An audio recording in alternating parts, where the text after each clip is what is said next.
Hello friends, வணக்கம். இன்றைக்கி episode பார்த்தீங்களா? சும்மா களை கட்டுச்சா அப்படின்னு கேட்டால் கப்பு சிப்புன்னு இருந்ததுங்க. அப்படியே கிளாப்ஸ் கூட பண்ணக்கூடாது, யாரோ சொல்கிறத கேட்டுக்கோங்க. கிளாப்ஸ் பண்ணுற அளவுக்கு உங்களுக்கு தகுதிலாம் இல்லை, எல்லாருமே வந்துட்டு தப்பு தான் பண்ணியிருக்கீங்க அப்படின்னு அடின்னு வச்சு செஞ்சது இருக்கே அப்பா. செம்மையாக ஒரு மட்டன் ரோஸ்ட்டு, சிக்கன் 65, அப்புறம் வந்து வேறு என்ன சொல்கிறது, ஒரு டேஸ்டான மட்டன் பிரியாணி அப்படி சாப்பிட்டா மாதிரி என்ன சொல்கிறது, பலவித ரசனையோடு கலந்த ஒரு ஷோவை பார்த்த மாதிரி இருந்ததுங்க. அது மட்டும் இல்லாமல் பார்த்தீங்கன்னா வந்து இவங்க தப்பு அவங்க தப்பு இல்லை, நாங்கள் தான் தப்பு, நாங்கள் சரிதான், நீங்கள் தப்பு தான் அப்படின்னு சொல்கிறதுக்கு இல்லடே, எல்லாருமே தப்பு தாண்டா பண்ணுறீங்க, அதில் என்னடா பெரிய தப்பு சின்ன தப்பு அப்படிங்கிற மாதிரி எல்லாருமே வச்சு செஞ்ச விதம் இருக்கே சும்மா வேற லெவல் இருந்தது. மாஸ் தலைவா மாஸ் அப்படின்னு சொல்கிற மாதிரி தான் இருந்தது ஆடியன்ஸ்க்கு. ஆனால் அன்பு கேங்கு பாரு ஹேட்டர்ஸ் இருக்காங்கன்னு எனக்கு தெரியும், ஆனால் அதை விட அன்பு கேங் லவர்ஸ் நிறைய பேர் இருக்காங்கன்னு நான் நினைக்கிறேன். ஸோ அப்படி இருக்கிறவங்க தயவுசெய்து வந்து நான் டிஸ்க்ளைமர் போட்டுறேன். அன்பு கேங்கு நிறைய ரோஸ்ட்டு தான் பண்ணாங்க. ஸோ நான் அதை பற்றி பேச வேண்டியதாக இருக்கும். ஸோ நீங்கள் வந்து அந்த பார்ட்ஸ்லாம் கொஞ்சம் ஸ்கிப் பண்ணிட்டு பாருங்கள், அன்பு கேங் லவர்ஸாக இருந்தீங்கன்னா. ஏன்னா இன்னைக்கு ரோஸ்ட்டுங்கிறது எல்லாருக்கும் ஓவரால் விழதான் செஞ்சுது. ஆனால் இது வரைக்கும் ரோஸ்ட்டு கொடுக்காதவங்களுக்கு ஸ்பெஷல் ரோஸ்ட்டாக வேறு கிடச்சிது. ஏன்னா பாரு, கமருதீன், திவாகர்லாம் நன்னோட கொஞ்சம், திவாகர் மேபி வாங்கலை, இந்த வாரம் தான் ஃபர்ஸ்ட் வாங்கியிருப்பாரு. பாருலாம் நன்னோட வாங்கிட்டு தான் இருந்தாங்க. கமருதீன்லாம் போன வாரம் அடிச்சாங்க. அப்படின்னும் போது அடிக்காத புது விதமான ரோஸ்டா வந்து அன்பு கேங்களுக்கு தனித்தனியா வந்துச்சுங்க ரோஸ்ட்டு. அது என்ன சொல்றது, குரூப்பிசம்குள்ள மொத்தம் பொதுவா குரூப்பிசம் ஆடுறாங்கன்னு சொன்னாலுமே அந்த குரூப்பிசம்ல யார் யார் இருக்காங்க, என்னென்ன பிளே பண்றாங்க அப்படிங்கிறத தனித்தனியா பாட்டு எடுத்து வச்ச விதம் இருக்கே சும்மா வேற லெவல் இருந்தது. அதுக்கப்புறம் ஷோவே கண்டென்ட் என்னதான் பார்வதி கொடுத்தாலும் அவங்க கத்திக்கிட்டே இருக்காங்கப்பா அப்படின்னு சொல்ற இடத்துல, பாரு நீங்க கண்டென்ட் கொடுக்குறீங்க கரெக்டு தான், ஆனா அது எந்த விதத்துல கொடுக்குறீங்க அப்படிங்கிறத கொஞ்சம் புரிஞ்சுட்டு கொடுங்க, கத்திக்கிட்டே கொடுக்குறீங்க. ஸோ பார்க்குறவங்களுக்கு வந்து அது அனாயிங்காகவும் இரிட்டேட்டிங்காகவும் இருக்கு அப்படிங்கிறத பூசி மழுப்பி அந்த ஸ்பீக்கரை எடுத்துட்டு வந்து சொன்ன விதம் அது வேற லெவல்ல இருந்தது. அப்போ பாரு மட்டும்தான் எடுத்துவாங்க, பாரு மட்டும்தான் அதை பண்றாங்களா அப்படின்னு சொன்னா இல்ல, கனி எல்லாருமே அந்த திவாகர் அந்த எஃப்ஜே ஒருத்தர் எகிரிட்டு வருவாரு. அதுக்கப்புறம் அந்த சபரி காம் சபரி அவராகட்டும். அதுக்கப்புறம் வந்துட்டு நம்ம வினோத் அப்படி என்ன இப்போ அப்படின்னு எகிரிட்டு வருவாளா ராயல் ரவுடி, அவருக்கு லோக்கல் ரவுடிக்கு எல்லாருக்குமே. அதுக்கப்புறம் கனியக்கா எல்லாரையும் உசுப்பேத்தி விட்டுட்டு சைலண்டா வந்துட்டு ரூம்ல போய் உட்காந்துட்டு மற்ற வேலையெல்லாம் பண்ணுவாங்களே அவங்க. அதுக்கப்புறம் ரம்யா, எனக்குன்னு சப்போர்ட்டுக்கு யாருமே வரல, கனியக்காவும் வரல, சபரியானனும் வரல அந்த திவாகர் பேசும்போது அப்படின்னு சொல்லுவாங்களே. நீ என்ன பெரிய டானா அப்படிங்கிற மாதிரி ரம்யாவை கேட்ட கேள்வி ஆகட்டும்.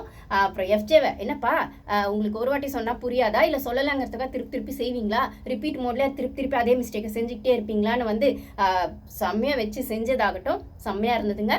ஸோ இது வந்து பேசுறதுக்கே இவ்வளோ எக்ஸைட்மெண்ட்டாக இருக்குன்னா ஷோ பார்க்கும்போது எப்படி இருந்ததுன்னா வாட் நெக்ஸ்ட் ரோஸ்ட் யாருக்கு அப்படிங்கிற மாதிரி தான் இருந்தது. ஸோ ஸ்க்ரீனை விட்டு அப்படி இப்படி நம்மளால நகரவே முடியாத அளவுக்கு தரமாக இருந்ததுன்னு சொல்லணும். இன்ஃபேக்ட் இன்னும் நிறைய இருந்துச்சு போல, நம்மளுக்கு எடிட் பண்ணி இவ்வளோ காட்டியிருக்காங்க. ஓ அவ்வளவு விழுந்துச்சாப்பா உள்ள அப்படிங்கிற மாதிரி தான் இருந்தது.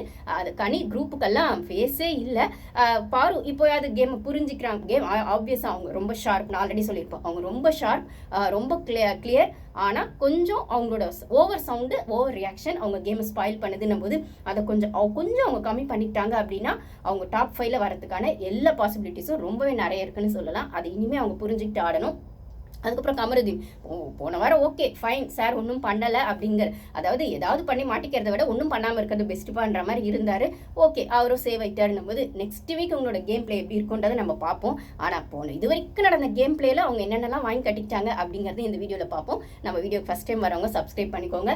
நம்ம சேனலுக்கு வந்து நிறைய வீட்டில் வியூஸ் வந்து என்னை பொறுத்த வரைக்கும் வரதே நிறைய வியூஸ் தான். ஏன்னா பெரிய சேனல் கிடையாது, அகைன் நான் சொல்கிற மாதிரி சின்ன சேனல். ஸோ லைக் போட்டுடுங்க. நீங்கள் லைக் போடுறதோ இல்லை கமெண்ட் பண்ணுறதோ தான் எனக்கு மோட்டிவேஷனாக இருக்கும். ஸோ ஒரு லைக் யாராவது, அதே மாதிரி ஷார்ட்ஸும் நான் போடுறேன். ஷார்ட்ஸ் பார்க்குறவங்களுக்கு அது வீடியோஸோட லிங்க் நான் கீழே கொடுக்குற ரிலேட்டட் வீடியோஸ், ரீசன்ட் வீடியோஸ்னு லைக்ஸ் நிறைய ஷார்ட்ஸுக்கு போடுறீங்க. ஸோ ஒரு லைக்கும் நீங்கள் போட்டு பண்ணீங்க அப்படின்னா எனக்கு ரொம்ப ஹாப்பியாக இருக்கும். வீடியோஸ் நிறைய ரீச் கொடுக்கணும் போது நான் சொல்கிறது தான், நான் 4 வாரமாக இந்த பிக் பாஸ் ரிவ்யூ பண்ணிட்டு இருக்க இடத்துல நான் என்னென்ன கொஸ்டின்ஸ்லாம் எடுத்து வைக்கணும், என்னென்ன டாபிக்ல நான் ஷார்ட்ஸ் வந்து பேர் போடுறனோ அது எல்லா கொஸ்டின்ஸும் இன்னைக்கு கேட்கப்பட்டது.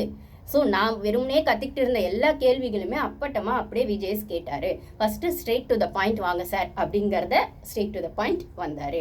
அப்புறம் சாப்பிட்டு தூங்குறது யாரு அப்படின்னு நான் ஷார்ட்ஸும் போட்டிருக்கேன், வீடியோஸும் போட்டிருக்கேன். அப்படின்னும் போது ரம்யாவை அடி நான் என் வீடியோஸ்ல படிச்சிருக்கேன், இந்த கேள்வியில ஏமா உனக்கு இந்த பதிலாம் சொல்ல தெரியாதா அப்படின்னு. அதுக்கப்புறம் ரம்யா பெரிய டான்னு நினச்சிட்டு பார்வதியை சண்டைக்கு வலிக்கிறாங்க. வா சண்டைக்கு என்ன எவ்வளோ பெரிய ஆள் அப்படின்னா என்கிட்ட சண்டைக்கு வா அப்படின்னு சொன்னதெல்லாம் பார்வை வா சண்டைக்குன்னு இழுத்த விதம் தான். நீ அவ்வளோ பெரிய ஆளாக இருந்தால் அப்போ நீ இந்த குரூப்பிசம்குள்ளே வந்து தனியாக கேம் ஆட வேண்டியது தானம்மா. அங்கே இருக்கவங்க நாமினேட் பண்ணிட்டு தைரியமாக உன்னோட ஒப்பீனியன் எடுத்து வைக்க வேண்டியதுனா அதுக்கு அந்த அம்மாவுக்கு தைரியம் இல்லை அப்படின்ற விஷயங்களாகட்டும். எஃப்ஜே டியூட் அண்ணன் அப்படின்னு கூப்பிட்றதாகட்டும், எவ்வளோ தூரம் சொல்லி அவர் அதை மாற்றிக்கிறது இல்லை, சபரி அண்ணன் கூப்பிட்றது மாற்றிக்கிறது இல்லை அப்படி. ஆக்சுவலி இதில் என்ன விஷயம்னா, டியூட் அண்ணன் சொல்கிற இடத்துல அந்த வாய்ஸ் வருது இல்லைங்களா, பிக் பாஸ் வாய்ஸ் நம்ம நினச்சிட்டு இருக்கோம் யாருக்கும் தெரியாத ஒரு ஃபேஸ் தான் அங்கே இருக்காங்க. ஆக்சுவலாக விஜய் டிவிக்குள்ளே இருக்க ஏதோ ஒருத்தர் தான், அந்த ப்ராடக்ட் தான் வந்து அவங்களுக்கு எல்லாம் தெரிஞ்ச முகம். இதை பற்றி நான் வந்து பிக் பாஸ் ஆரம்பிக்கிறதுக்கு முன்னாடியே போட்டிருப்பேன். சேஷோன்னு ஒருத்தர் தான் இத்தனை சீசனில் வாய்ஸ் கொடுத்தாரு. இப்போ வந்து அவர் அசிம் கூட சேர்ந்து ஒரு ப்ராஜெக்ட் பண்ணுறதுனால இந்த சீசனில் அவர் வாய்ஸ் வராதோ அப்படின்னு நிறைய பேர் பேசினாங்க. எனக்குமே அது டவுட் இருக்குது. ஆனால் அதே வாய்ஸ் தான் வருது, அதை ஏஐ வச்சு பண்ணியிருக்காங்க அப்படின்னு சொல்கிறாங்க. இல்லை அவரே தான் திருப்பி கொடுக்குறாருன்னு சொல்கிறாங்க. ஸோ எது எப்படியா இருந்தாலும் உள்ள டீமுக்குள்ளே இருக்கவங்க தான் அதை பண்ணுறாங்க அப்படின்னும் போது இவங்க ஆல்ரெடி அவங்களை பார்த்துருப்பாங்க, பழகிருப்பாங்க அப்படின்னு சொல்கிற இடத்துல அது ஒரு ஷோ. அந்த ஷோவில் லீட் பொசிஷனில் இருக்கிறது பிக் பாஸ்னு ஒருத்தர். அவருக்கான ரெஸ்பெக்டை நம்ம கொடுக்கணும், அந்த வாய்ஸ்க்கான வேல்யூ நம்ம கொடுக்கணுன்றது இல்லாமல் நீயும் எங்களில் ஒருத்தன் தானே, நீ எங்கள் டீம்மேட் தானே, என்ன இப்போ வந்துட்டு இந்த ஷோ நீங்கள் வந்து லீட் பண்ணுற மாதிரி ஒரு மைக் பின்னாடி இருந்து பேசுகிறீங்க, அதுக்கு நீங்கள் பெரிய ஆள் ஆகிட முடியுமா? எப்படி பார்த்தாலும் நானும் நீயும் ஃப்ரெண்ட்ஸ் தானே அப்படிங்கிற ஆங்கிளில் இவங்க டியூட்னோ அண்ணனோ கூப்பிட்ற விஷயங்கள் இருக்குல்ல, அது அந்த ஷோவோட வேல்யூவை குறைச்சிரும், அந்த வாய்ஸ்க்கான வேல்யூவை குறைச்சிரும் போது அதை நீங்கள் பண்ண வேண்டாம் அப்படின்னு ஏற்கனவே சொல்லி அதை வந்து கன்ஃபெஷன் ரூமில் எஃப்ஜே கேட்பாரு. டியூட் நான் உங்களை கூப்பிட்றது உங்களுக்கு இதுவாக இருக்கா, ஏதாவது ப்ராப்ளம் இருக்கா எஃப்ஜே அப்படின்னும் போது அதுக்கு தான் பதிலே சொல்லலையே பிக் பாஸ். எஃப்ஜே அதை பற்றி அப்புறம் பேசலாம் அப்படின்னதுக்கு சொன்னார்ல விஜய் சார். அப்படின்னா என்ன அர்த்தம், ஒரு சில சீசனில் கூப்பிட்டு இருக்காங்க. அதாவது அந்த 6 சீசன் 4th 20 அதாவது அவங்க அந்த எஃபோர்ட்டை போட்டிருப்பாங்க. எஃபோர்ட் போட்டதில் ஒரு நல்ல ஸ்டூடெண்ட்டை வந்து அப்ரிஷியேட் பண்ணும்போது சூப்பராக தோளில் தட்டி கொடுக்காது இல்லையா, அந்த ஆங்கிளில் அவர் சொல்லியிருப்பாரு. அதுக்குன்னு அவரோட மரியாதையும் விட்டு கொடுக்காம அந்த ஷோவோட மாரலே விட்டு கொடுக்காம அது இருந்திருக்கும். நீங்கள் ஒன்றுமே பண்ணாமல் மிக்சரை சாப்பிட்டு உள்ளே உட்காந்துட்டு நீங்கள் போடுற சண்டைக்கெல்லாம் பிக் பாஸும் துணைக்கு வரணும்னு சொல்லிட்டு இல்லை யாருமே கேள்வி கேட்கக்கூடாதுன்னு சொல்லிட்டு ஒரு ஆட்டம் ஆடிட்டு கண்டென்ட்டும் கொடுக்காம ஒரு ஆட்டம் ஆடிட்டு டியூடுன்னு கூப்பிடுவோம் அண்ணனு கூப்பிடுவேன்னா நீங்கள் அதை டேக் இட் ஃபார் கிராண்டட்னு சொல்லுவாங்க, அந்த மாதிரி எடுத்துக்கிறீங்கன்றத இப்போ வந்து கிளியராக வந்து விஜய்ஸ் எடுத்து சொன்ன விதம் செம்மையாக இருந்தது அப்படின்னு தான் சொல்லணும். இதில் வந்துட்டு ரம்யா பற்றிலாம் நிறைய வீடியோஸ் பேசியிருக்கேன், பார்க்காதவங்க போய் பாருங்கள். அந்த சாப்பிட்டு தூங்குறதுன்ற திவாகர் கலை இவங்களே சொல்லிட்டு பார்வை சொல்லிட்டு வந்துட்டு எஃப்ஜேவை சொல்லாமல் விட்டதும் இங்கே வந்து வினோத் அப்படின்னு சொன்னதும் வந்து இது முதல்ல பண்ணியிருக்கலாம்லம்மா மேடம் அப்படின்னும் போது அவங்க வந்து அழறாங்க. முதல் திட்டு வாங்கினோடனே அப்புறம் பிரேக் விட்டுட்டு போனோடனே கனியக்கா வந்துட்டு நான் வந்து அந்த வீடியோலேருந்து அப்படியே நுக்கன் கார்னர் இல்லைங்க, அந்த ஒரு ஃப்ளோவில் யாருக்கு என்ன அப்படிங்கிற மாதிரி சொல்கிறேன். ஸோ அதுக்கப்புறம் நான் இதுலேருந்து வீடியோஸ் கட் பண்ணி போடுறேன், ஓகேங்களா? ஸோ வந்து அப்போ வந்து அழுவாங்க நடுவில். உடனே கனியக்கா சபரி சொல்லுவாங்க இதெல்லாம் ரொம்ப யோசிக்காத விட்டுரு அப்படின்னு சொன்ன உடனே அதுக்கும் வந்து கொடுத்தாருங்க. பிரேக் முடிஞ்சு வந்தோடனே விஜய்ஸ் என்னத்தை ரொம்ப யோசிக்காது, அவங்க யோசிக்கணுன்றதுக்காக தான் நாங்கள் திட்டுறதே. யோசிச்சு அவங்க கேமை மாற்றணும், கேம் பிளேவை மாற்றணும்னா நீங்கள் யோசிக்காதீங்கன்னா என்ன அர்த்தம், அவங்களை வெளில அனுப்புறதுக்கு பிளான் போடுறீங்களான்னா அதை தான் நான் சொல்கிறேன். இந்த குரூப்பிசம்குள்ளே ஆடுறவங்கள யாரோ 2 பேர் தான் லீடில் இருப்பாங்க, மற்றவங்கலாம் வந்து மிக்சர் கண்டென்ட்டாக வெளில போயிடுவாங்க. இது எல்லா சீசன்லையுமே அந்த குரூப்பிசம்லாம் நடக்கும். இப்போ தீபக் முத்து சீசனில் பார்த்தீங்கன்னா மற்றவங்க எல்லாம் வெளில போயிடுவாங்க, ஒருத்தரா சத்யாரும் எல்லாம் வெளில போயிடுவாங்க. இவங்க 2 பேர் தான் லாஸ்ட் வரைக்கும் நிற்பாங்க. மாயா பூர்ணிமாவில் பார்த்தீங்கன்னா மாயா பூர்ணிமா தான் நிற்பாங்க. அந்த சீசனில் அவங்க கூட வந்து கேம் ஆனவங்க எல்லாம் வெளில போயிடுவாங்க. அது ஒருத்தர் நைட் ஆனால் ஒருத்தர் பேசுவார், ஒரு பேர் கூட எனக்கு மறந்து போயிடுச்சு, மணிகண்டன் நினைக்கிறேன்.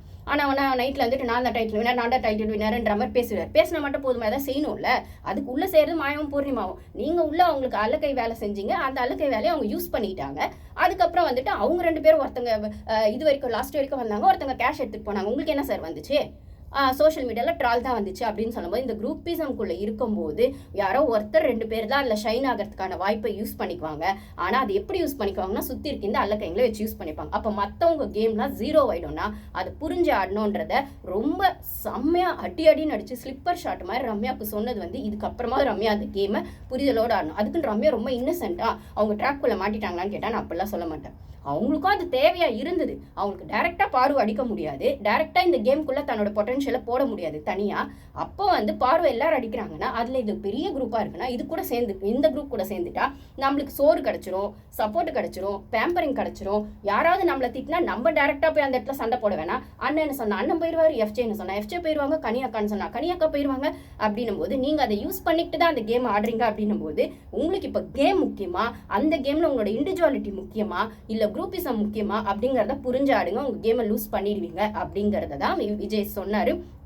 ஸோ ரொம்ப யோசிக்காதுன்னு சொல்கிற பட்சத்தில் அந்த மாஸ்டர் பிளானை வந்து சொன்ன உடனே உங்களுக்கு புரிஞ்சிச்சு. உங்களுக்கு எதிர்க்க நிற்கிறவங்க தான் உங்களை தோக்கடிக்கணும்னு அவசியம் இல்லை, உங்கள் கூட இருக்கவங்களும் அதை பண்ணலான்னா அதுதான் அந்த குரூப்பிசம்குள்ளே நடக்கும். ஸோ இந்த குரூப்பிசமில் இப்போ யார் ஷைன் ஆகணும்னு நினைக்கிறது, அந்த யாருன்னா கனி, சபரி, எஃப்ஜே கூட இன்னும் 4-5 வாரம் தான் அனுப்பிச்சு விட்ருவாங்கன்னு வைங்களேன். ஆனால் கனி சபரி டாப் 5 வரைக்கும் பண்ணுறாங்க. அந்த டாப் 5 அவங்க வர்றதுக்கு அவங்க என்னென்ன ஸ்ட்ராட்டஜி யூஸ் பண்ணுறாங்கன்னா, வினோத்தை யூஸ் பண்ணுறாங்க, ரம்யாவை யூஸ் பண்ணுறாங்க, கெமியை யூஸ் பண்ணுறாங்க, துஷாரை யூஸ் பண்ணுறாங்க, அரோராவை யூஸ் பண்ணுறாங்க. இப்போ நெக்ஸ்ட் வீக்கில் துஷார் அரோராவுக்கு ஆப்பு ரெடியாக இருக்குது. ஆல்ரெடி இப்போ வந்து கலை போயிட்டாரா, கலை இந்த சைட் பிக் பாஸ்ல இருந்த வரைக்கும் வேலை செஞ்சார், பண்ணார், ஏதோ ஒன்று தெரிஞ்சார். அங்கே சூப்பர் டீலக்ஸ் போனோடனே அவர் கேம் காலி ஆயிடுச்சு. ஏன்னா சூப்பர் டீலக்ஸ் போனோடனே அவங்களோட லீடிங் தான் இருக்குது. யார் சபரி எஃப்ஜே கண்டினும் போது நீங்கள் ஜால்ரா மட்டும் போட்டுகிட்டே இருந்தீங்கன்னா, ஜால்ரா போட்டு ரொம்ப நாள் அந்த ஷோவில் தள்ள முடியாதுன்னா, விக்கல்ஸ் விக்ரம் இந்த சைட் பிக் பாஸ்லேயே இருந்தாலும் அந்த சைடுக்கு ஜால்ரா போட்டிருக்காருன்னா அவர் கேமும் காலியாக போகுதுங்கிறத இன்டெரக்டாக சொன்ன விதெல்லாம் இருக்குல்ல. அதுக்கப்புறம் செகண்ட் டைமும் வந்துட்டு ரம்யாவை வந்துட்டு அடிக்கும்போது ரம்யா அழும்போது யாருமே கிட்டேயே போலியே. அப்போ அந்த பொண்ணு தனியாக போய் ரெஸ்ட் ரூமில் அழுதில்லை. இந்த மாதிரி பார்வை எத்தனை நாள் அழ வச்சிருப்பீங்க. அந்த பொண்ணு அழும்போது கூட கிட்ட போய் என்ன எதுன்னு கேட்காம அவள் தான் செஞ்சா, அவதுக்குமே ஒரு இடத்துல சொல்லுவாங்க, நீயா அதை தேடிக்கிட்டது தானே, நீயா பண்ணிக்கிட்டது தானே போது அந்த பொண்ணுக்கும் வலிக்கும் இல்லை. அந்த பொண்ணே அடிக்கிறீங்களா, ஓகே அந்த பொண்ணு ஆனால் எங்கே பண்ணி இரிட்டேட்டாக பண்ணுது, ஆனால் அந்த பொண்ணு என்னமோ சொல்ல வருதுங்கிறதுல நீங்களும் காது கொடுத்து கேட்கல அப்படின்னும் போது காது கொடுத்து கேட்க அவசியம் இல்லைன்னு நீங்கள் நினச்சிங்க. அந்த பொண்ணு கத்திக்கிட்டே தான் இருந்தது. ஏன்னா எதிராளி வந்து பேசும்போது தன்னோட பாயிண்ட் ஸ்ட்ராங்காக வைக்கணும்னு அந்த பொண்ணு பண்ணுது. அதுதான் வியானா சொல்லுவாங்க, அது வைக்கணும்னு அவசியம் இல்லை. ஒரு வாட்டி கேமரா முன்னாடி பதிவு பண்ணிட்டாலே நீங்கள் சத்தமாக சொன்னாலும் சைலண்டாக சொன்னாலும் பதிவானது ஆனது தான். அதுக்கு மேலே அவங்ககிட்ட ஈக்குவலாக நின்று சண்டை போடணும்னு அவசியம் இல்லை, கத்தணும்னு அவசியம் இல்லைன்றதை சொல்லுவாங்க. பாரு இதுக்கு மேலே அதை புரிஞ்சுக்கணும் அப்படிங்கிறத என்னோட பாயிண்ட்டும். அதுதான் ரெஸ்பாண்ட் வித் ரியாக்ஷன்னு சொல்லுவாங்க. ரெஸ்பாண்ட் பண்ணுங்க, ரியாக்ட் பண்ணாதீங்க அப்படிங்கிறது ஒரு ஹிடன் அஜெண்டாவாக இருக்கக்கூடிய ஒரு லாஜிக்கல் வேர்ட்ஸ்னே சொல்லலாம். நிறைய பேர் கேட்பாங்க, அப்போ ரெஸ்பாண்ட் என்ன, ரியாக்ஷன் என்ன அப்படின்னா, நோ சொல்லணும்னா நோ சொல்லிடு, எஸ் சொல்லணும்னா எஸ் சொல்லிடு. அந்த இடத்துல அன்லஸ் அதர்வைஸ் அந்த எஸ்ஸுக்கான விளக்கமோ நோக்கான விளக்கமோ தேவைப்பட்டா மட்டும் சொல்லுங்க, தேவைப்படலைன்னா சொல்லாதீங்க. அப்படின்னும் போது பிக் பாஸ் வீட்டில் எல்லா இடத்துலையும் சுற்றி கேமரா இருக்குது. நீங்கள் தனியாக உட்காந்து பேசினாலும் வரும், குரூப்பில் உட்காந்து பேசினாலும் வரும், இருட்டில் நைட்டில் உட்காந்து பேசினாலும் வரும், பகலில் கார்டனில் உட்காந்து பேசினாலும் வரும்னா நீங்கள் கத்தி அதை பதிவு பண்ணணும்னு அவசியம் இல்லை. சொல்கிற வரைக்கும் சொல்லிவிட்டு அந்த இடத்த விட்டு நகர்ந்து போயிருங்க. அதைத்தான் நீங்கள் பண்ணணும் பாரு அப்படிங்கிறத இன்டெரக்டாக வந்து விஜேஎஸ் சொன்னது. அதே மாதிரி அந்த சாப்பிட்டு தூங்குறதுங்கிறதுல வியானா வந்து கேட்பார்ல எழுப்பி, யார் வந்து அதில் சரியாக சொல், நான் மட்டும்தான் விளையாடினேன், ஓவர் கான்ஃபிடன்ஸ், நீ கொஞ்சம் நல்லா தான் விளையாடினேன், அதுக்கு நீ மட்டும்தான் நல்லா விளையாடினு அர்த்தம் இல்லை அப்படிங்கிறத நம்ம சொல்ல வேண்டியதாக இருக்குது. இது ஏற்கனவே கூட வியானா ஒரு இடத்துல வந்துட்டு போன வாரமாக அவங்கள தான் சொல்லிக்குவாங்க, நான் வந்து என்னதான் தைரியசாலின்னு சொல்லிக்கிறேன், இவங்களுக்கு நடுவில் இருக்கிறதே பெருசு நான் தானே. எப்பயுமே அந்த அம்மா அட்டென்ஷன் சீக்கிங்காக ஒன்று பண்ணுறாங்க, அந்த மாதிரி டேலண்ட்டு ஷார்ப்புன்னு நான் ஒத்துக்கிறேன். ஆனால் இந்த கேமில் எல்லாரும் சேர்ந்து அடித்தா நீங்கள் அதை உங்களுக்கு டேரெக்டாக அட்டாக் பண்ணால் நீங்கள் அந்த ரெஸ்பான்ஸை இதே பொறுமையாக வைப்பீங்களான்றது தான் அந்த கேம். அதை இனிமேல் தான் பார்க்கணும். அப்படின்னும் போது இது வரைக்கும் உங்களை டேரெக்டாக யாரும் பெருசாக அட்டாக் பண்ணலை. அங்கங்கே சின்ன சண்டையாக வருது. பிரவீன் கூட சால்ட்டுக்கு சண்டை, அதுக்கப்புறம் கெமி கூட கிச்சனில் சண்டை அப்படின்னும் போது இப்போ அது மாதிரி கொஞ்சமாக வருதுன்னும் போது ஓவராலாக ஒரு 10 பேர் சேர்ந்து வந்து டேரெக்டாக நீதான் எல்லாத்துக்கும் நீதான் அப்படின்னும் போது அப்போ தான் அந்த உங்களோட இன்னொரு சுயரூபம் தெரியும் போது. ஆனால் 2 வீக் நோட்டீஸ் பண்ணவங்களுக்கு தெரியும். ஆக்சுவலாக வேணா போய் யாரோ ஹேட்டர்ஸ் இருப்பாங்க, ஆனால் வேணா ஹேட்டர்ஸும் ஒரு கூட்டம் இருக்காங்க. நான் இன்னும் அந்த பஞ்சாயத்துக்குலாம் போகல. ஏன்னு கேட்டால் அவங்க ஒன்றுமே பண்ணுறதில்ல. இந்த சீசனில் பிக் பாஸே வந்து வியானா வந்து பேம்பரிங் பண்ணுறாரு. அவங்க ஒன்றுமே பண்ணாமல் அவங்க கொஞ்சம் பேசுறதுக்குன்னே ஒரு ஃபேன்ஸ் இருக்காங்க. பெருசாக என்ன பண்ணுறாங்க, அப்பப்போ ஏதோ ஒரு பாயிண்ட் எடுத்து வைக்கிறாங்க. ஓகே, ஆனால் பாயிண்ட்யாவது எடுத்து வைக்கிறாங்களேன்றது அவங்களுக்கான அப்ரிசியேஷன். ஆனால் அதை இதோட ஸ்டாப் பண்ணிட்டாங்கன்னா உங்க கேம் முடிஞ்சிடும். ஏன்னா அந்த பாயிண்ட் எடுத்து வைக்கிற இடத்துல என்ன ஆகுனா கான்சிக்வன்சஸ் வரும். நீங்க இப்போ வந்து குரூப்பிசமா அட்டாக் பண்ணி அந்த நாமினேஷன் பாஸ்லயும் கனி வெஸ் வியானான்னு வரும்போது உங்களுக்கு எதிராக தான் அந்த குரூப் பண்ணாங்கன்றது உங்களுக்கு தெரியும். ஆனா அது வெளிக்காட்டாம அவங்க ஒன்று பண்ணிருக்காங்க. ஆனால் உள்ள அது ஒன்று இருக்கு. உங்களுக்கு மன கோல்டு. இப்போ உங்க கூட சுபிக்ஷான்னு ஒருத்தங்க இருக்காங்கல்ல, அவங்க உங்க சைடே ஸ்டாண்ட் எடுப்பாங்களான்னா பாருக்கு எதிராக கேம் போகிற வரைக்கும் அவங்க உங்கள் சைட் ஸ்டாண்ட் எடுப்பாங்க. ஆனால் எப்போ நீங்கள் பெஸ்ட்டாக வரீங்க, இப்போ இந்த வீக்கெண்டில் போன வீக்கெண்டில் நீங்கள் சுபிக்ஷாவோட பெட்டராக வரீங்கன்னு வச்சுக்கோங்க, அப்போ அவங்க உங்களுக்கான கேம் ஆடுவாங்க, அவங்களுக்கும் வரும்னா அப்போ நீங்கள் என்ன ஸ்டாண்ட் எடுக்கிறீங்கன்றது தான் உங்கள் கேம் ஸ்ட்ராட்டஜி. சரி, நீங்கள் வேணா இப்போ சுபிக்ஷா கூட விட்டுருங்க, விக்ரம்னு ஒருத்தர் நீங்கள் அண்ணன் சொல்கிறீங்களா, அண்ணன் தங்கச்சி பாசத்துக்குள்ள. இப்போ அதே விக்ரம் வந்து சபரிக்கு எதிராகவோ கனிக்கு எதிராகவோ பண்ணும்போது நீங்கள் சப்போர்ட் பண்ணுவீங்க. ஆனால் உங்களுக்கு எதிராக ஒரு நாமினேஷன் பாஸ் அப்படின்னு வர பட்சத்தில் ஒரு ஸ்ட்ராங்காக ஒரு சண்டன் வரும்போது, ஒரு கான்ஃப்ளிக்ட்னு வரும்போது நீங்கள் என்ன ஸ்டாண்ட் எடுக்கிறீங்க, ஸ்ட்ராங்காக எடுக்கிறீங்க, இருக்கிற விஷயங்களுக்கான அந்த எத்திக்ஸை ஃபாலோ பண்ணுறீங்க அப்படின்னு தான் அந்த கேம் போகும்னா, இந்த பொண்ணு இதே ஸ்ட்ராங்னஸையும் இதே ஒரு தைரியமான விஷயங்களையும் போக போக எடுத்து வைக்குமான்றதை நம்ம பார்க்க தான் புரியும், போக தான் தெரியும் அப்படின்றது ஒன்று இருக்குது. ஓகேங்களா? ஸோ இந்த இடத்துல அப்போ வந்து சபரி கனி எஃப்ஜேன்னு இவங்களால சொல்ல முடிஞ்சப்போ வியானாக்கா அந்த ஜெயிக்கிற குதிரை டாஸ்க்ல, அதனால நான் மட்டும் தான் சொன்னேன் அப்படின்னு சொல்லிட்டாங்க. அப்போ யார் சொல்லலை அப்படின்னு கேட்குற பட்சத்தில் ரம்யா சொல்லலை, இவங்க ஏன் சொல்லலை அப்படிங்கிறதுக்கு நான் சொல்கிறேன். இவ்வளோ தெளிவாக யோசிச்ச பொண்ணு ரம்யாவை ஏன் அந்த இடத்துல சொல்லலைன்னா, ரம்யா, சுபிக்ஷா, வியானா இவங்க 3 பேரும் ஒரு ஃபார்மில் இருக்காங்க.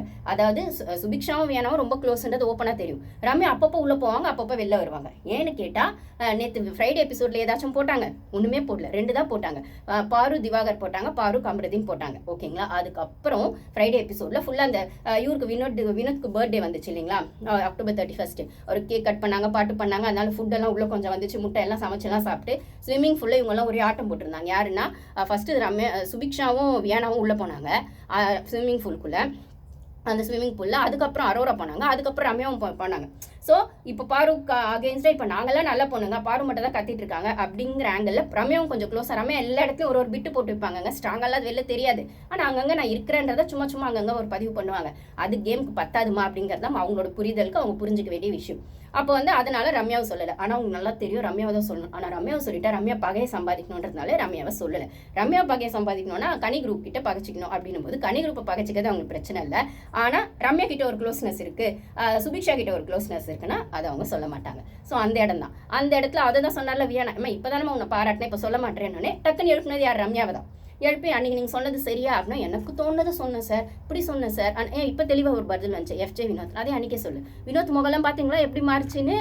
அப்போ கொம்பு சீவி விட்டு அவங்கள உள்ளே வச்சிருக்காங்க. யார், ரம்யாவையும் வினோத்தையும். ரம்யா கூட இல்லை, ரம்யாவும் வினோத்தை கொம்பு சீவி விட்டு, இல்லை கனியோ வினோத்தை கொம்பு சீவி விட்டு என்ன சொல்கிறது, போய் பாரு போய் இது பண்ணுங்க, அவங்கள கார்னர் பண்ணுங்க, திவாகரை கார்னர் பண்ணுங்க, இல்லை பாரு திவாகருக்கு யார் கமருதீன் சப்போர்ட் பண்ணுறாரோ இல்லை வேறு யார் சப்போர்ட்டுக்கு வந்தாலும் அவங்கள கார்னர் பண்ணுங்கன்னு சொல்லி நீங்கள் ஒரு விஷயத்த அங்கே பதிவு பண்ணி வச்சிருக்கீங்க அப்படின்னு சொல்கிற இடத்துல இன்னைக்கு வினோத்தம் மாட்டினாரா, சாப்பிட்டு தூங்குறது அப்படின்னும் போது அப்போது வினோத் ரொம்ப நல்லவர்னு சீன் போடுற இடத்துல அப்போ நீங்களாம் சூப்பர் டீலக்ஸ் வீட்டு ஆளுங்க தான். அப்போது சாப்பிட்டு தூங்குறதுன்ற இடத்துல எஃப்ஜே வந்துடுறாரு, வினோத் வந்துடுறாரு.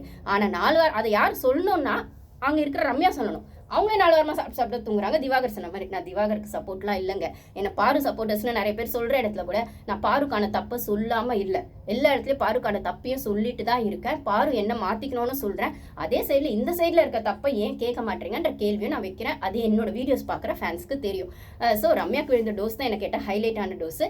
அதுக்கப்புறம் எஃப்ஜேவை இவ்வளோ நாள் திட்டாமல் பாவம் பச்சை புள்ளையை கூப்பிட்டு வச்சு செஞ்சுட்டாங்க. அதை பார்த்தோன்னே அக்கா மனசு எவ்வளோ கஷ்டப்பட்டுருக்கோங்க, சும்மா சொல்லக்கூடாது. அது என்னது அந்த ஷர்ட் மேட்டர், அதுக்கு வரும் அந்த ஷர்ட் மேட்டர். இது நான் நேற்று வீடியோவில் பேசணும்னு பார்த்தேன் லைவ்ல. சரி நம்ம 1 hourல வரதை மட்டும் தான் இவங்க எடுத்து பேசுகிறாங்க, லைவ்ல வர்றதெல்லாம் பேச மாட்டாங்க, அப்போ இதுக்கு நம்ம கத்திட்டு இருக்கணுன்ற மாதிரி நான் விட்டுட்டு அப்புறம் எப்பயா ஃப்ளோவில் சொல்லலான்னு பார்த்தா இன்னைக்கு லைவ்ல வந்ததையும் பேசினாங்க. அப்படின்ற பட்சத்தில் கொஞ்சம் மற்ற சீசனோட கொஞ்சம் இவங்க போட்டிக்கு கரெக்டாகவே அந்த கண்டென்ட்டை கொடுத்தாங்க, டு த பாயிண்ட் வந்தாங்க, லைவ்ல வந்த விஷயங்களையும் எடுத்து பேசினாங்க. கார்னர் பண்ணோன்னு போது ஸ்ட்ரெயிட்டாக அதை கார்னர் பண்ணாங்கன்னு சொல்கிற இடத்துல சூப்பராகவே இருந்தது அந்த கேம்னு சொல்லணும். ஆமாங்க, லைவ்ல பார்த்தீங்கன்னா திவாகர் அந்த ஷர்ட் எல்லாம் பண்ணது ஆப்வியஸாக ஜென்ரலாக பார்த்தா அது தப்புன்னு நான் சொல்ல மாட்டேன். அது எல்லாராலையும் ஒத்துக்க முடியாது. ஒரு ஃபேமிலிக்குள்ளே இருக்காங்கன்னா ஜாயின்ட் ஃபேமிலிக்குள்ளே இருந்தாலே சொல்லுவாங்க இல்லைங்களா, ஒரு மருமக அப்படின்னு இருக்காங்க, சுற்றி லேடிஸ் இருக்காங்க, இப்படி பண்ணாது அப்படி பண்ணாதன்னு ஓரளவுக்கு சொல்லுவாங்க. ஷார்ட்ஸ் போட்டுட்டு இருக்கிறதையுமே சொல்லுவாங்க, ஃபேண்ட் போட்டு வா, ஷார்ட்ஸ் போட்டு வராத, அக்கா இருக்கா, தங்கச்சி இருக்கா, அண்ணி இருக்காங்க அப்படின்லாம் சொல்லுவாங்க. அப்படின்னும் போது ஓகே, அது கூட்டு குடும்பத்துக்குள்ளே அப்படி இருக்கும். ஆனால் இப்போ அதெல்லாம் கூட கொஞ்சம் மாறிடுச்சு, மாடர்ன் ட்ரெஸ்ஸு ஷார்ட்ஸ் அப்படின்னு வந்துருச்சு. அப்படின்னும் போது ஷர்ட்டை கழட்டிட்டு இருக்கிறது அப்படிங்கிறது கனியக்கா சொன்னாங்க, கரெக்டுனே வச்சுப்போம். ஏன் பாருமே இதை சொல்ல, ஏன் கனியக்கா சொன்ன பாரு தானே திவாகர் சொன்னா அதுவும் பாரு. ஆனால் பாரு சொல்லும்போது நீங்கள் கவனிச்சிருந்தீங்கன்னா அவங்க லிவிங் ரூம்ல சொல்லியிருப்பாங்க, எல்லாரும் கூட அவர் பண்ணும்போது சரின்னு பாரு பண்ணியிருப்பாங்க. திவாகர் அதுக்கப்புறம் போய் பண்ணது தனியாக தான் பண்ணியிருப்பார். அங்கே போய் வேணுனே வம்பு வச்சுட்டு பிரவீன் கேமராவை மறைச்சிட்டு செஞ்சது, அவர் கேமராவை மறைச்சது செஞ்சது ரொம்ப நீங்கள் கரெக்டாக நீங்கள் இப்போ டிசிப்ளின் ஃபாலோ பண்ணீங்க மிலிட்ரி ஆஃபீஸர், அது ஓகே தான். ஆனால் அதுக்கப்புறம் அவர் பின்னாடி போய் மார்க் பண்ணீங்களே மிலிட்ரி ஆஃபீஸர் கமருதீனோ வினோத்தோ நீங்களும் சேர்ந்து தானே பண்ணீங்க. அதுக்கப்புறம் அது வினோத் ஒரு கொஸ்டினை எழுப்பி ஒரு பஞ்சாயத்து வரும்போது நீங்களாம் ரொம்ப நல்லவங்க மாதிரி பேசுனீங்க. அப்போ பிரவீன் நியாயமாக தான் என்ன பண்ணியிருக்கணும், சார் நான் அப்படி பண்ணக்கூடாதுன்னு சொன்னேன், ஆனால் நீங்கள் அவர் பின்னாடி மார்க் பண்ணுறது சரியில்லைங்கிறதையும் சொல்லியிருக்கணும்ல. அதையும் பிரவீன் சொல்லவே இல்லை. ஏன்னா இவரும் சேர்ந்து பண்ணார் அந்த கும்பலில். அப்போது ஒரு வாட்டி நீங்கள் பண்ணால் ஜாலியாகிடுதுன்னும் போது நீங்கள் திருப்பி அது பண்ணுறீங்கன்னா அது ஒரு மாதிரி ஒருத்தங்களை என்ன சொல்கிறது ரேகிங் பண்ணுற மாதிரி தானே ஆகுது. அப்படின்னும் போது ஓகேங்க, அவர் கோமாளியாக தான் நீங்கள் நினைக்கிறீங்க, இல்லை வெளில அவர் யூடியூபர்ன்ற போது அவரோட விஷயங்கள் எப்படியோ இருந்திருக்கலாம். ஆனால் உள்ள அவரோட கண்டஸ்டன்ட்ற மாதிரி அவருக்கான ஒரு வேல்யூ இருக்கும்ல, அதை நீங்கள் கொடுக்கணும்ல. அதை பிரவீன் கேட்டாங்க, உங்கள் ப்ரொஃபஷனை சொல்லும் போது நடிப்பாக இருக்குன்னு அது சொல்லும் போது விஜய் பாரு தான் சொல்லியிருப்பாங்க, நடிப்புக்கு இருக்கன்னு அப்படின்ற மாதிரி பிரவீனை சொல்லியிருப்பாங்க. அவருக்கு அது குத்துதுன்னா நீங்கள் அவரோடதுக்கு அவர் சொல்லிக்கிறாரு திவாகர்னா நீங்கள் அதை கார்னர் பண்ணும்போது அதை தான் சொல்லுவாங்க. மற்றவங்கள சொல்கிற பட்சத்தில் நம்ம விரல் நம்மளே காட்டணும், அதையும் யோசிக்கணும். ஸோ இந்த மாதிரி டாக்ஸிக்காக இருக்கவங்கள ஹேண்டில் பண்ணணும் போது கனி குரூப் மாதிரி ஹேண்டில் பண்ணணும் போது என்ன பண்ணோன்னா, என்ன கேட்டால் எனக்கு தெரிஞ்ச அட்வைஸ் சைக்காலஜிக்கலாக என்னன்னா, நம்ம செம்ம ஹானஸ்ட்டாக இருக்கணும். ஸோ அவங்கள நம்ம 10 வாட்டி சொன்னால் அவங்க நம்மளை திருப்பி ஒரு வாட்டி கூட சொல்லாத இடத்துல நம்ம கரெக்டாக அந்த ஹானஸ்ட்டை மெயின்டைன் பண்ணணும். ஒரு சின்ன ஸ்பேஸ் கூட அதுக்கு கொடுக்கக்கூடாது. ஏன்னா அவங்க திருப்பி நம்மளை கார்னர் பண்ணுவாங்க. அந்த கார்னர் பண்ணும்போது இல்லை நான் இதை இப்படி பண்ணலை, இது இப்படி தான் இருந்துச்சுன்னு நம்ம எவிடன்ஸோடு அதை ப்ரூஃப் பண்ணுற அளவில் செம்ம ஹானஸ்ட்டாக இருக்கணும். ஆரி வெஸ் பாலான்னு வரும்போது ஆரி இதைத்தான் பண்ணியிருப்பாரு, சுற்றி எல்லா வீடுமே அவர் கார்னர் பண்ணாலும் அவர் ஸ்டாண்ட்லேருந்து அவர் நகர்ந்து இருக்கவே மாட்டார். இன்ஃபேக்ட் ஒரு டாஸ்க்ல பார்த்தீங்கன்னா ஆரி வெஸ் பாலன் வரும்போது அது வந்து கண்ணை அசைக்காம இமை வந்து அப்படி அசைக்காம இருக்கணுன்றது தான் ஒரு டாஸ்காவே இருக்கும். அப்போ வந்து வேணும்னே ஒரு கண்ணில் மிளகாத்தூள் வந்து கிட்ட எடுத்துட்டு வந்து அந்த நெடி வர்றது லெமன் பண்ணுறதுலாம் பண்ணியிருப்பாங்க. அப்போ கூட அந்த மனுஷன் வந்து என்னை வந்து அந்த டாஸ்கில் தோக்கடிக்கணுன்றதுக்காக அந்த லெமன் பண்ணிட்டாங்க, மிளகாத்தூள் நெடி வந்துடுச்சு அப்படின்னு எந்த விளக்கமும் கொடுக்க மாட்டார். ஆடியன்ஸ் பார்ப்பாங்க, உள்ள செட்டு பார்த்துட்டு இருக்காங்க, கேமரால பதிவு இருக்கும்னு விட்டுருவாரு. இதே அந்த இடத்துல நம்ம பாருன்னு என்ன பண்ணியிருப்பாங்க, கத்தி ஆர்ப்பாட்டம் பண்ணி அனைன் பண்ணியிருப்பாங்க. ஸோ அவங்க செய்யறது இவங்க செய்யறதும் ஈக்குவல் ஆனப்புறம் அது ரியாக்ஷன் தான் பெருசாக தெரியுமே தவிர உள்ள இருக்க ஆக்ஷன் தெரியாது. இதை முத்து ரொம்ப தெளிவாக பண்ணுவார் போன சீசனில். அருண் அவ்வளோ பண்ணி மற்றவங்க எல்லாம் அவ்வளோ டார்கெட் பண்ணாலும் இவர் ரியாக்டே பண்ண மாட்டார், ரொம்ப நல்ல ஒரு மாதிரி இருப்பார். இதுதான் ஃபேட்மேன் ஒரு இடத்துல கூட சொல்லியிருப்பார், அவன் யார் எவ்வளோ அடித்தாலும் சுற்றி எல்லாரும் அடித்தாலும் சைலண்டாக அதை வாங்கிக்கிறான் அப்படின்ற பட்சத்தில் அது வாங்கிக்கிறதுன்ற அதுக்கு ரொம்ப கஷ்டம்தான். அது அந்த இடத்துல என்ன ஆகும்னா வாங்கிக்கிற பட்சத்தில் அவங்க அடிக்கிறவங்க தெளிவாக தெரிவாங்க, நானும் திருப்பி அடிச்சிட்டேன் நானும் திருப்பி பேசினேன், அது ரெண்டும் ஈக்குவல் ஆகிடும். இல்லை ரியாக்ஷன் ஜாஸ்தியாக போகிற இடத்துல ரியாக்ஷன் மட்டும்தான் அது பிரச்சனையாக தெரியுமே தவிர உள்ள பண்ண ஆக்ஷன் வெளில வராது. அப்படிங்கிற இடத்துலேருந்து அது பார்க்கும்போது பாரு தப்பாக தெரியுறாங்கன்னா ஆக்ஷன் வெளில வரலடா. ஸோ நீங்கள் ஆக்ஷனை வெளில கொண்டு வரணும்னா நீங்கள் ரியாக்ட் பண்ணாமல் இருக்கணும், இல்லை ஓவர் ரியாக்டாக அது போகாமல் இருக்கணும். அப்படிங்கிற இடத்துல ஹானஸ்டாகவும் அந்த கேமை ஆடணும்னு போது உங்களுக்கான நியாயங்கள் தானாகவே எடுத்து வைக்கப்படும். அது வந்து நம்மளுக்கு கேமராவில் வந்து நம்மளுக்கு வந்து எல்லா கேமராவும் ஃபோக்கஸ் காட்டுறது இல்லை, இன்க்ளூடிங் லைவ்ல கூட அப்படின்னு நான் சொல்லும் போது, ஆனால் டீம் அதை பார்ப்பாங்க. டீம் வந்து எதை போடணும் போட வேணான்னு கட் பண்ணி எடுத்தாலும் இல்லை இந்த இடத்துல இது இப்படி தான் நடந்திருக்கு, இவங்க சைடு தான் சரி தப்பு இருக்குது அப்படின்னும் போது ஒரு சில விஷயங்கள் மிராக்கலாக அவங்களுக்கான நியாயங்களாக வந்து நிற்கணும் போது நம்மளுக்கான ஃபேரோட விளையாடணும். அப்படிங்கிறது தான் அந்த ஷோவை பொறுத்த வரைக்கும் நான் எத்திக்ஸாக பார்க்குற விஷயம். நான் ஆல்ரெடி சொல்கிறது தான், தப்பு செய்கிறவங்க அந்த ஷோவில் மாட்டிக்கிறாங்க, கேமராவில் மாட்டிக்கிறாங்கன்னா எனக்கு அவ்வளோ ஹாப்பியாக இருக்கும். சரி இவ்வளோ நாள் கேட்ட விஷயங்கள் இப்பயாச்சும் வெளில வந்துச்சுன்னும் போது இன்னைக்கு அந்த எபிசோட் அப்படி தான் இருந்தது அப்படின்னு சொல்கிற இடத்துல கனி குரூப் எல்லாம் வச்சு செஞ்சாருன்னு சொல்லணும். நான் மற்ற டீட்டெயில்ஸ் பற்றி மற்ற வீடியோவில் போடுறேன் கைஸ். தேங்க்யூ.